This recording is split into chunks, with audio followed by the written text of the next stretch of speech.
to fight, I stepped up and won 5 world titles. Long career now of 25 years, and I still got my wit about me. I'm healthy. I've had 8 major surgeries. I've had 3 knee surgeries. I have ACL replacement, 50% meniscus taken out. I've had L4-5, S1 fused in my lower back. I've had T3, T2, T2, T1, T1, T7, or C7 disc replacement. I've had C7, C6 fused, I had C5, C4 disc replacement, and I had a reattached retina in my left eye. So all you guys people thinking, I was like, what, this guy's crazy as shit. Why is he doing this for such a long time? Because I love it. I'm 47 years old.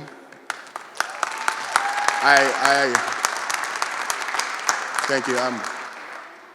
I'm able to watch my body transform when I put myself through, in my last 2, actually not last fight because I fought Anderson in a boxing match I probably should never did. Take a fight on a month notice, cut 40 pounds in 1 month. It was hard, but when you don't work for 18 months, you gotta take care of your family. I mean, at the end of the day, yes, I'm a prize fighter, but I'm a blue collar worker, just like you guys. I work my ass off, and like I said, the last couple of days has been wonderful to be all these fans, but this is still work for me. I wait for my family, and I'm working.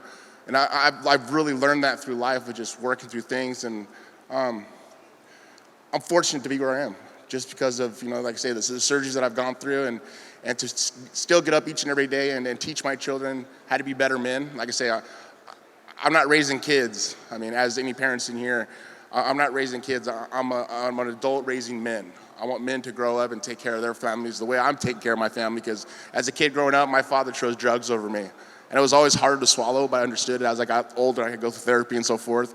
But life's hard. Everybody knows life's hard. That's why punishment, with my clothing brand, that's why I came up with punishment. Every day is punishment, no matter what. I don't give a fuck what job you got. Every day is hard, right? Got to get up, you got to punch in that clock, and you got to do your work, and you got to provide for your family. Well, I'm very fortunate that God gave, I can't even say God gave me gifts because I worked so hard to have these things, but being an honest man is, God gave me the gifts because of being an honest man. And I can teach my children these same things. And through fighting, I've been able to actually help other parents grow up. Because as a kid that I've grown up, I never had parents, that I've been very fortunate to be an inspiration towards people's life. So I think that's the biggest thing. And not even just being a fighter, you're talking about being a world champion.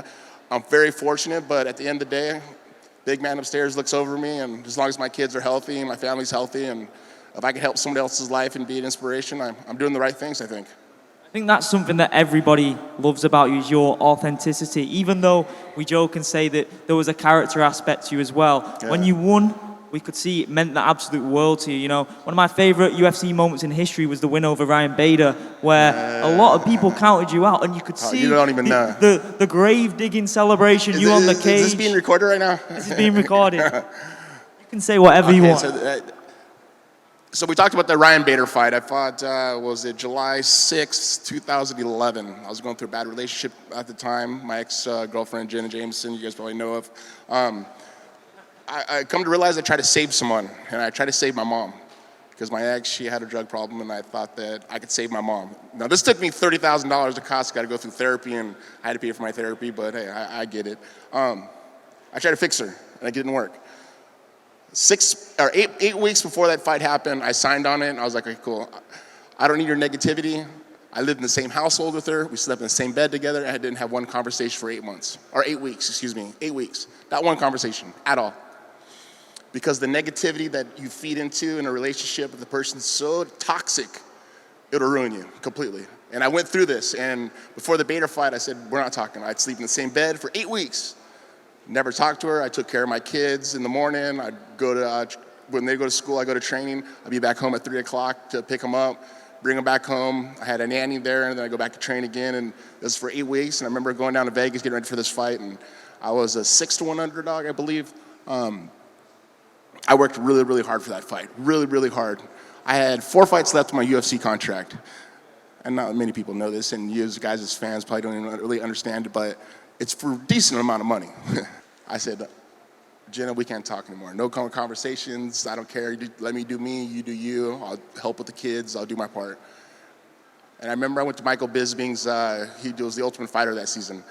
And all the guys go, hey, Tito, hey, can you do the gravedigger thing? I was like, no, you got to wait until Saturday.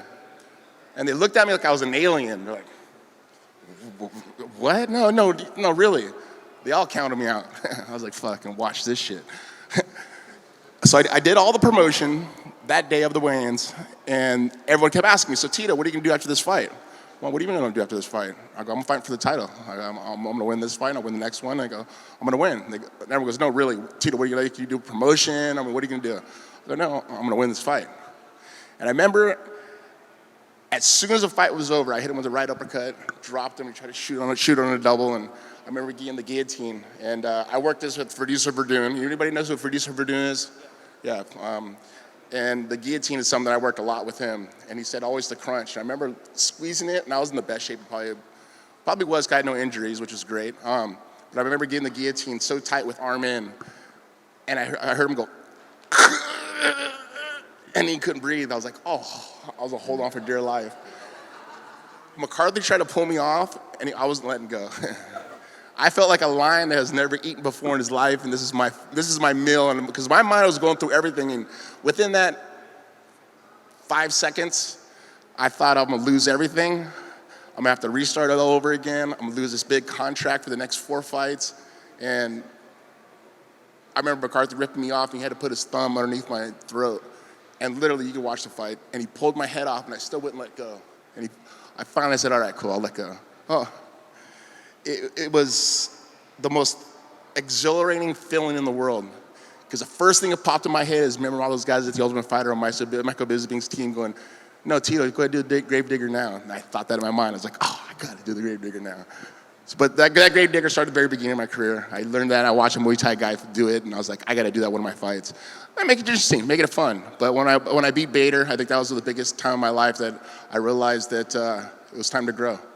And since then, me and my ex haven't been a part of each other, and it's been, God, 11 years, or God, almost 10 years now. God, we're getting old, huh? Jesus. But that fight was one of my biggest ones, I think, for sure. I mean, I think it's more of what I've gone through in life, because at that time, when I was the world champion, everything had not handed to me. Everything was easier because I didn't have problems. But when you have a relationship problem, anybody ever been in a bad relationship in your time, it's difficult. And it was very difficult for me because I'm a very emotional person. I mean, I cry. I'm happy.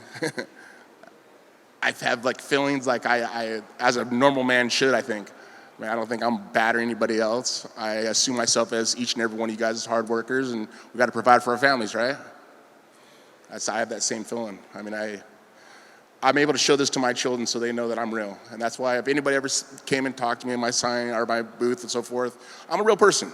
I'm not some big fighter guy that thinks I'm too cool than each and every one of you guys. I work hard. I know all this shit could be taken away with a flip of the fingers. I could have nothing. And the same people you see on your way up is the same people you see on your way down. And I just treat people with respect and values as I want to be treated. I think it's important. With the fight game early on in your career, there were so many storylines going on in your career at the beginning. You know, Dana and Chuck. Dana was your manager, Chuck was your teammate, and then we all know how that went. I think everyone in this room has had an experience with a boss where it's been a bit of a tricky relationship.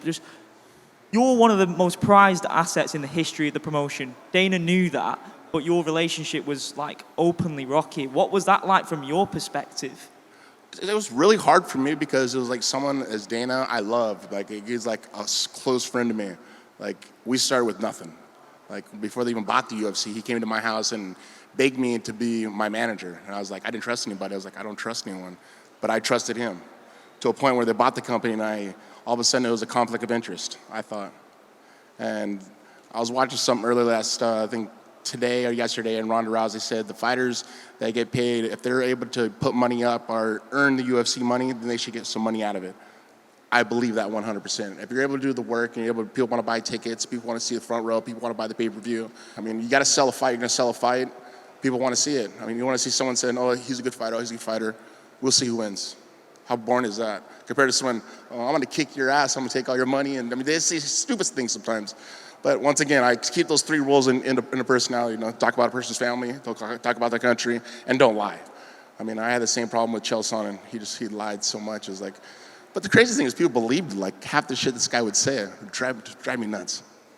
Because I was watching a documentary the other day, and when you was coming back from the filmmaking side of things, Randy just mentioned the Cradle to the Grave thing, which actually was the first time I ever saw you. Yeah. When I was a kid, I saw you in that movie.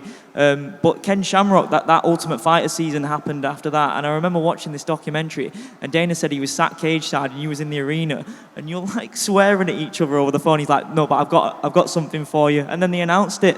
They announced it not long after. Yeah, I was very fortunate. On my contracts I signed, I get it. I signed my contracts and I was okay with it. But when they were making the money they were making, I just seen what's right and wrong. And I tried to stand up for myself and for other fighters. And I did. I mean, now the guys, they make really good money.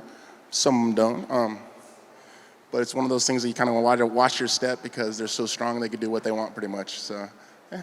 That Ken Shamrock press conference as well, and the whole season on that Ultimate Fighter, what was that like going up against a guy? He hated you. He hated you during that Ultimate Fighter. It was so easy to push his buttons. I don't know what it was. I mean, maybe the steroids he did or so forth. I don't know. No, I know I'm joking. No, I like Ken. Ken's a good guy. Not a good coach at all.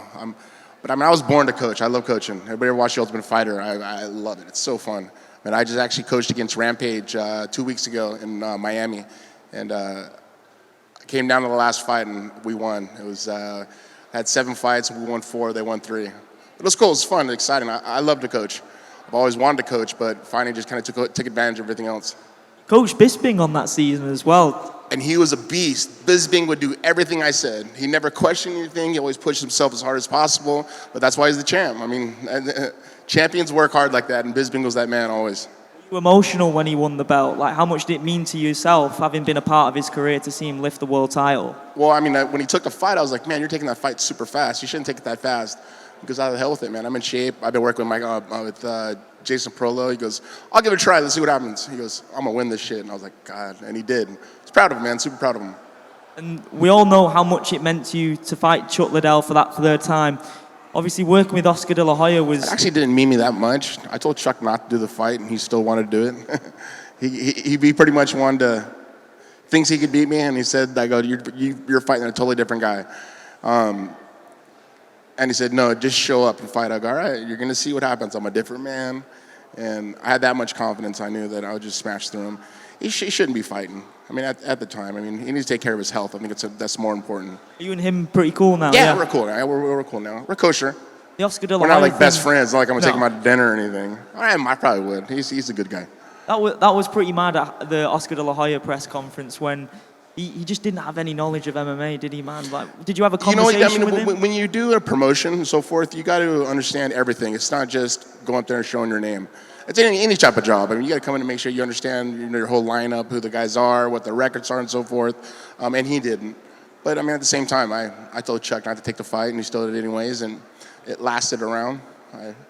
I worked really, really hard. Once again, I did 18-week camp for that fight. My life was positive. I'm with my new girlfriend at the time, fiance now, or wife now. But life's different. I think when my mind's right, my body's right, it's just I feel almost unstoppable sometimes. I mean, especially in MMA. I mean, my last fight against Anderson Silva, it pissed me off because I took a right hand. It was boxing. I took a right hand, and he struck me 3 times behind the head, and it just wasn't right. And cutting 40 pounds in a month was really hard, for sure. Really, really hard. Are you itching to get back in there? Is it realistic? I'll do one more this year. I mean, everyone says I ain't going out like that. I've never been knocked out in my career ever. I'm laying on the ground and rolling back over, and I seen the ref, and I go, "What happened?" He goes, "You got hit." I was like, "Motherfucker, man!" I was so mad. You understand? 25 years, I've never been knocked out. Chuck dropped me, but he didn't knock me out. Like, the back of my head was super, super, super sore. I had lumps for a good week and a half. Anderson hit me with the good shots, and I've never been snored before. It's a weird feeling. It doesn't hurt. You guys think it would hurt? It doesn't hurt. It doesn't hurt when you get knocked out at all. It hurt after, the next 2 weeks. It wasn't bad.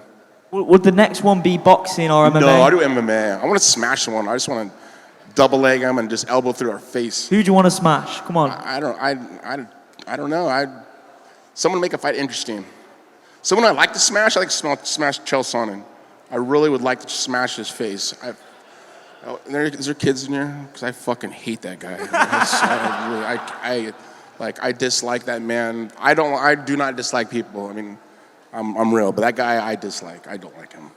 Would you find it hard not to get physical with him in a press conference environment? I'd Because be he's never afraid going to to get, show like if he was here, we'd get physical. I don't like him. He talked about my family. There's a line drawn there. You talk about my family, it don't matter. And then even after the fight, after it was over, after we fought, he still brought up my kids, and I was like, this fucking guy. I mean, I get emotional with my children. It's like, you don't talk about my kids. Don't do it. And he still did it, and it was just. I think that would be under a Bellator banner, or you could just self-promote it yourself. I don't know. I'll probably put it on myself and take a pay cut and do it for free. Fuck it. Why not? It's great. Stream it out to all you guys. You guys see it online for free, huh? Oh, that'd be cool, huh? Yeah. We'd all 100% watch it. And it's great to hear you doing so well, Tito, and great to hear how happy you are.